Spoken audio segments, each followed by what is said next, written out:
You know this book? Straight Talk No Chaser. No, I'm not familiar. There's a chapter about you. First things first, he wants to sleep with you. Yeah, I should read you a little bit. That won't be necessary, okay? Let's... Hey, we got a celebrity up in the house.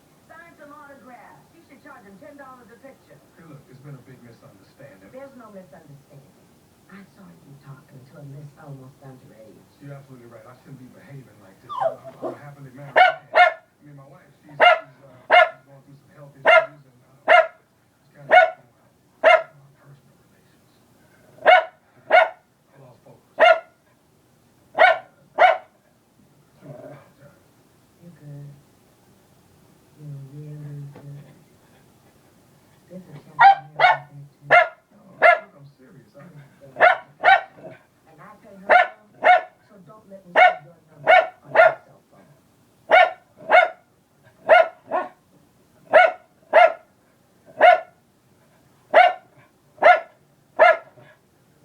I'm gonna kill the mug.